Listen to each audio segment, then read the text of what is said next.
Hi students, మనం ఈరోజు Navodaya 2025లో జరగబోయేటటువంటి entrance exam యొక్క సిలబస్ గురించి చూద్దాం. ఈ ఎగ్జామ్లో మనకి మెయిన్గా వచ్చేసి 3 టాపిక్స్ ఉంటాయి. ఒకటోది మెంటల్ ఎబిలిటీ, అందులో 10 టాపిక్స్ ఉంటాయి. ఒక్కొక్క టాపిక్ నుంచి 4 మార్కులు వస్తాయి. 10 4 40 క్వశ్చన్స్. ఒక్కొక్క క్వశ్చన్కి 1/4 మార్క్స్, టోటల్గా 50 మార్క్స్ ఉంటాయి. రెండోది వచ్చేసి అర్థమెటిక్, 12 టాపిక్స్ ఉంటాయి, 20 క్వశ్చన్స్ వస్తాయి, దానికి 25 మార్క్స్. మూడోది ఇంగ్లీష్లో 4 ప్యాసేజీలు ఇచ్చి ఒక్కొక్క ప్యాసేజ్ నుంచి 5 క్వశ్చన్స్ ఇస్తాడు. 5 క్వశ్చన్స్కి అటెంప్ట్ చేయాలి. 4 5 20, మిగతా 5 antonyms, synonyms, word meaning, parts of speech నుంచి ఒక 5 ఇస్తాడు. మొత్తంగా 25 మార్క్స్ వస్తాయి. మొత్తం ఎగ్జామ్ వచ్చేసి ఎన్ని మార్కులకి? 100 మార్క్స్కి. ఇందులో సెక్షన్ 1 వచ్చేసి మెంటల్ ఎబిలిటీ, 10 టాపిక్స్ ఉంటాయి. అందులో first topic odd man out, రెండో టాపిక్ ఫిగర్ మ్యాచింగ్, మూడో టాపిక్ ప్యాటర్న్ కంప్లీషన్, నాలుగో టాపిక్ ఫిగర్ సిరీస్ కంప్లీషన్, ఐదో టాపిక్ అనాలజీ, ఆరో టాపిక్ జామెట్రికల్ ఫిగర్స్ కంప్లీషన్, ఏడో టాపిక్ పంచ్డ్ హోల్ ప్యాటర్న్, ఎనిమిదో టాపిక్ మిర్రర్ ఇమేజెస్, తొమ్మిదో టాపిక్ స్పేస్ విజువలైజేషన్,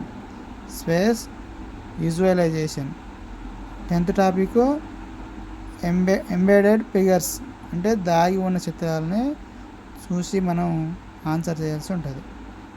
సెక్షన్ 2కి వచ్చేసరికి 20 క్వశ్చన్స్ ఉంటాయి, 25 మార్కులు. ఒకటో టాపిక్ నెంబర్ సిస్టమ్, రెండో టాపిక్ 4 ఫండమెంటల్ ఆపరేషన్స్, మూడో టాపిక్ ఫ్యాక్టర్స్ అండ్ మల్టిపుల్స్, నాలుగో టాపిక్ డెసిమల్స్, ఐదో టాపిక్ ఫ్రాక్షన్స్, ఆరో టాపిక్ డెసిమల్స్ అండ్ ఫ్రాక్షన్స్, అది ఇటు ఇది చేయాల్సి ఉంటుంది, మార్చి చేయాల్సి ఉంటుంది. ఆరోది సింప్లిఫికేషన్స్, ఏడోది ప్రాఫిట్ అండ్ లాస్, ఎనిమిదోది మెజర్మెంట్స్, తొమ్మిదోది పెరిమీటర్ అండ్ ఏరియా, పదోది ఆల్రెడీ చెప్పాను మీకు, అది మళ్ళీ 10వ టాపిక్ కింద ఏమి ఇచ్చాడంటే యాంగిల్స్. ఓకేనా. నెక్స్ట్ సెక్షన్ 3 వచ్చేసి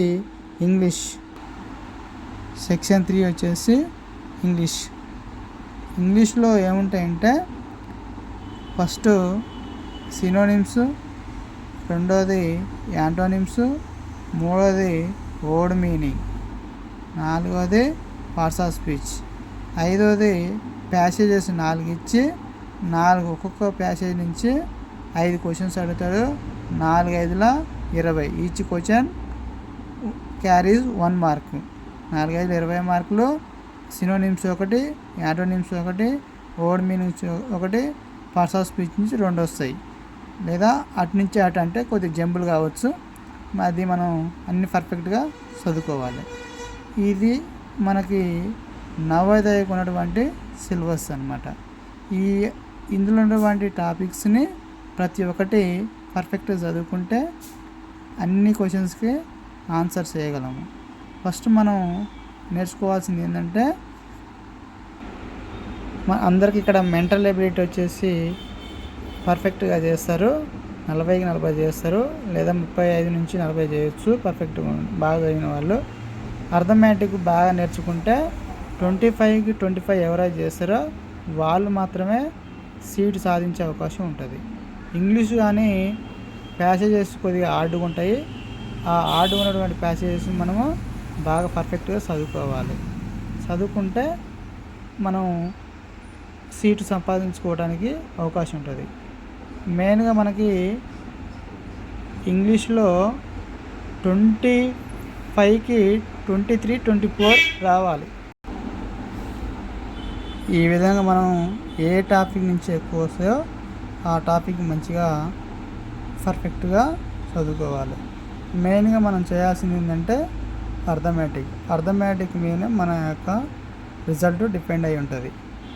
ఎవరైతే అర్థమెటిక్ బాగా చేస్తారో వాళ్ళు మాత్రమే సీటు సంపాదించడానికి ఆస్కారం ఎక్కువ ఉంటుంది. అంటే మనకి మ్యాథ్స్ బాగా వచ్చి ఉండాలి. మనకి 90 to 95 ఎవరైతే స్కోర్ చేస్తారో వాళ్ళు మాత్రమే ఇక్కడ ఓపెన్ కేటగిరీలో సీట్ సంపాదించే అవకాశం ఉంటుంది. ఓకేనా ఫ్రెండ్స్, బాగా చదవండి. All the best.